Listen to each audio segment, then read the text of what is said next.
Salut à toi et bienvenue dans cette première vidéo des 21 idées dessins et aujourd'hui on va dessiner le corps humain et plus particulièrement on va s'attaquer à l'exercice de modèle vivant. Alors si tu ne sais pas ce que c'est que le modèle vivant, c'est tout simplement un exercice de dessin d'anatomie, d'observation où en général tu es dans une salle et quelqu'un vient poser pour qu'on puisse le dessiner. Alors pour dessiner du modèle vivant depuis chez toi et sans avoir besoin d'aller dans un cours spécifique de modèle vivant, je te partage ma petite astuce, c'est un site qui s'appelle Croquis Café. Croquis Café, c'est une plateforme sur le site Vimeo où tu vas avoir de nombreuses vidéos de modèles vivants. Donc tu n'as plus qu'à choisir en fait la vidéo avec le modèle que tu veux et la vidéo va se lancer, tu vas pouvoir faire un exercice classique. Donc avec des pauses par exemple de 1 minute, 2 minutes, 5 minutes. Et comme ça, tu peux faire du modèle vivant à la maison quand tu veux. Donc je te mets bien sûr le lien en description. Alors si tu es débutant et que tu penses que tu n'as pas le niveau pour cet exercice, je te rassure, de toute façon il est difficile quel que soit le niveau de dessin qu'on a. Mais par contre, c'est vraiment un exercice qui est génial pour tous les niveaux et je vais t'expliquer pourquoi. Déjà, c'est assez facile à mettre en place puisque tu as juste besoin d'un carnet, d'un crayon et de 15 minutes. C'est ce que je t'ai mis, j'ai mis le petit timer à 15 minutes parce que là, dans cet exercice, je fais que des pauses courtes de 1 ou 2 minutes. Et c'est vraiment un exercice dont les possibilités sont infinies. L'objectif principal, c'est de tout simplement s'améliorer en anatomie. Mais déjà, ce qui est très intéressant, c'est que à chaque fois le modèle est différent et tout le monde a des corps différents. Et donc on apprend à dessiner plein de formes, des gens plus ou moins grands, des gens plus ou moins ronds, des gens plus ou moins musclés.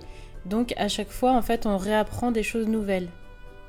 Et à côté de ça, le but, c'est vraiment que comme ce sont des pauses courtes, tu vas pouvoir expérimenter plein de choses.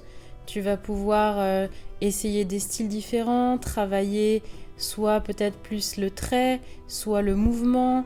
Tu vas pouvoir aussi tester des styles différents. Là, moi, par exemple, j'ai essayé de faire quelque chose d'un petit peu graphique en faisant des lignes, mais tu peux essayer de travailler plus la lumière ou certaines parties du corps spécifiques. Voilà, il n'y a vraiment aucune limite à l'exercice. Et c'est vrai que pour apprendre l'anatomie humaine, c'est aussi important de connaître les bases théoriques des proportions du corps, etc. Mais je trouve que cet exercice, il est encore plus efficace et notamment si tu es débutant, je te conseille aussi de commencer par là parce que pour s'améliorer en dessin, ce qui fonctionne le mieux, c'est l'expérience, c'est la répétition. Parce que tout simplement, plus tu vas dessiner des corps, et le faire de manière rapide comme ça, plus tu vas voir où sont tes erreurs et du coup plus vite tu vas réussir à les corriger. Donc ça c'est assez facile à mettre en place quand tu dessines, tu vas vite voir s'il y a des problèmes d'anatomie, si tu regardes ton dessin après et tu sais que les prochaines fois tu vas essayer de ne plus les faire. Et en plus tu vas dessiner des corps, plus tu vas avoir la mémoire de ce que tu as dessiné et plus vite les proportions après si tu veux dessiner d'imagination vont être naturelles. Si tu veux aller plus loin bien sûr et savoir faire des corps comme Michel-Ange, là effectivement il va falloir étudier l'anatomie de près, vraiment de manière un petit peu plus limite chirurgicale avec des études de dessiner des muscles de manière très très précise, dessiner des zones spécifiques du visage pendant des heures pour vraiment comprendre à fond le corps humain. Mais si ton objectif c'est de dessiner des personnages et de savoir faire recréer le mouvement en fait d'un corps, cet exercice il est vraiment super pour ça. Et en plus c'est super amusant de dessiner des corps très différents. Là par exemple le modèle que j'ai choisi c'était quelqu'un de très mince et très musclé et c'était une femme donc il y avait quand même des courbes de femme. Et donc moi la difficulté ça a été d'essayer de faire ce corps là, de voir qu'il était musclé mais qu'il y avait quand même des formes féminines à dessiner. Mais parfois je peux dessiner aussi des hommes ou des personnes plus rondes ou des personnes qui ont des bras moins longs, des gens qui ont des cheveux courts ou pas de cheveux du tout ou des cheveux longs, enfin voilà. En fait, à chaque fois qu'on va dessiner du modèle vivant, ça sera un nouveau challenge. Et ça, c'est vraiment super marrant. Mais c'est vrai que c'est un exercice qui est difficile, et ce, quel que soit le niveau de dessin que tu as. Notamment, je pense que si tu commences à dessiner, que tu n'as jamais fait de modèle vivant, il y a des très fortes chances qu'au début, ça soit tout raté.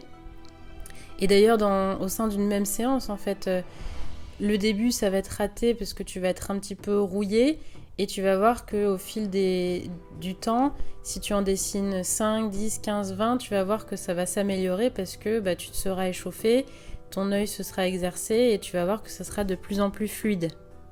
En fait, cet exercice, pour moi, il est un petit peu comme quand on fait des abdos.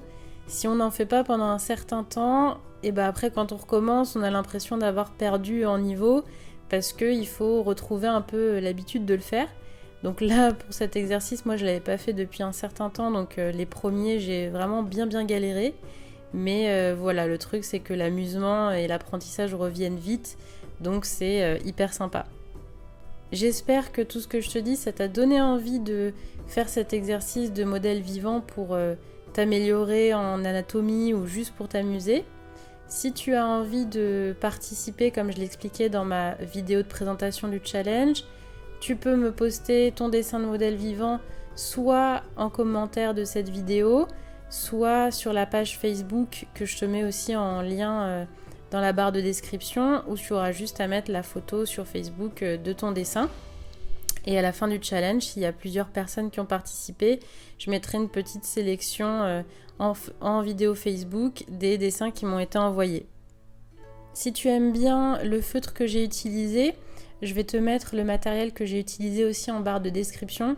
Moi j'adore ces feutres, c'est des feutres à eau et je les utilise un peu tout le temps. Là j'utilise la pointe type pinceau qui me permet de faire des lignes de plusieurs amplitudes, donc soit des lignes fines, soit des lignes plus épaisses, et je trouve que ça donne beaucoup de personnalité au dessin.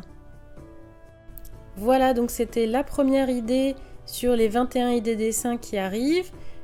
Abonne-toi si tu veux voir les prochaines. Je t'invite aussi à activer la petite cloche si tu veux être notifié. La prochaine vidéo arrive jeudi. Si tu as la moindre question, n'hésite pas à me la poser dans les commentaires. Tu peux aussi mettre, comme je te disais, ta participation. Et je te dis à jeudi.